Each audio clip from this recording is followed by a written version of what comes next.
Bibi, ito na ang sulat na dapat ay mapakinggan mo. Kasi malay mo, para sa'yo pala to.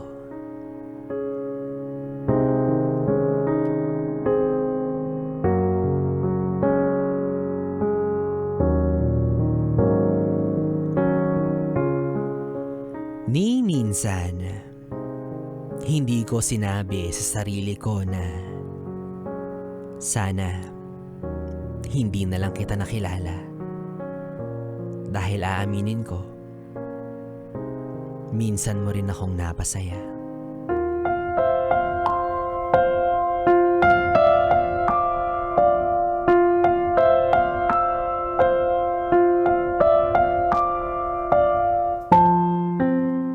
Para sa aking Totga, or the one that got away.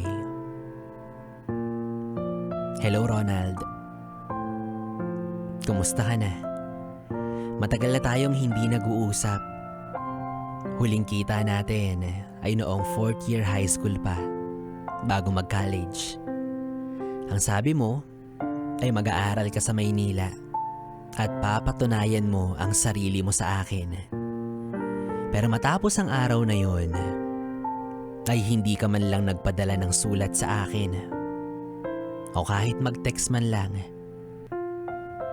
Kaya hindi mawala sa isip ko na baka humanap ka na ng iba.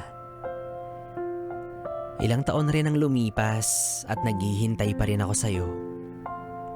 Ang tanging alaala ko na lamang ay ang regalo mong relo na binigay mo sa akin noong mga panahon na sinusuyo mo pa ako. At ngayong nauso na ang teknolohiya at sa dinami-dami ng sumulpot na social media, hinanap kita. At hindi ako nabigo. Dahil nahanap ko ang account mo. Labis akong natuwa sa mga narating mo sa buhay. Nakita kong graduate ka at ngayon, isa ka na palang lisensyadong teacher.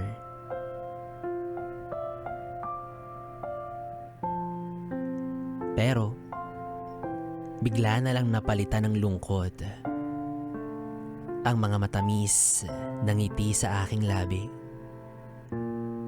nang makita ko na may pamilya ka na pala. Aaminin kong nasaktan ako dahil sa mga nakita ko. Ilang taon ba naman ako naghintay?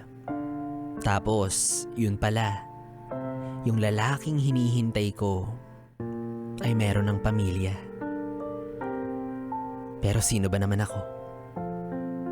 Isang taong umaasa na babalikan mo. Pero gusto ko lang malaman mo na pinilit ko rin ang mag-aral sa Maynila para sundan ka.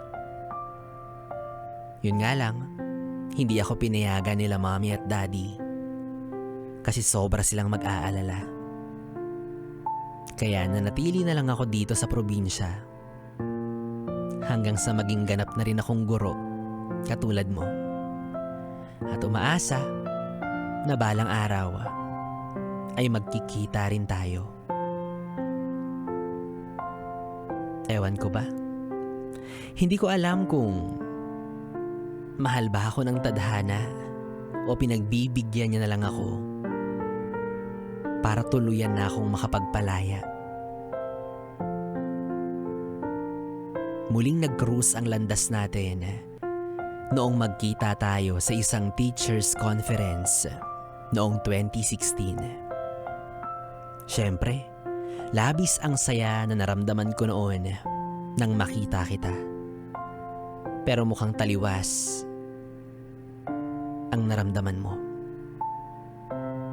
Kitang-kita sa reaksyon mo na tila ba gulat na gulat ka at parang gusto mong umiwas. Pero hindi ko na pinalagpas yung pagkakataon. Naghintay ako sa loob ng mahabang panahon para harap-harapan kong maitanong sa'yo kung bakit hindi ka nagparamdam. Nalaman ko ang mga bagay, ang mga dahilan kung bakit nangyari ang biglaan mong pangiiwan. Pinagtapat mo sa akin noong nililigawan mo ko at binigyan mo ko ng relo, ay kinausap ka pala ng daddy ko nang hindi ko alam at sinabing may nalalaman ka pang parelo-relo. Kapag nakatuluyan at mabuntis mo ang anak ko, anong ipapakain mo? Sa estado ng buhay mo, sana pinangkain mo na lang yung pinambili mo ng relo. Grabe. Doon ko lang napagtanto na hindi pala ikaw ang kusang loob na naging dahilan na para iwan ako. Na kahit ayaw mo pa sanang mag-aral sa malayo, ay pinilit mo para lang patunayan ang sarili mo sa mga magulang ko.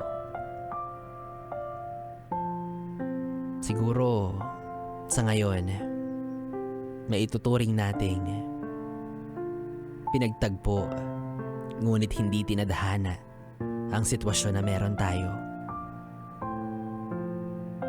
Pero masaya ako para sa'yo. Masaya ako sa mga bagay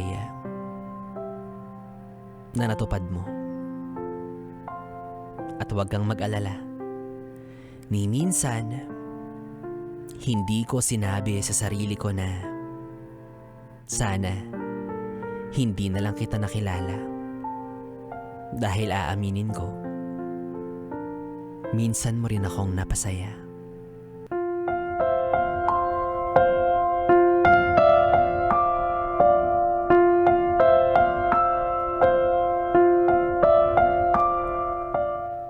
Yes, it's me, Donna.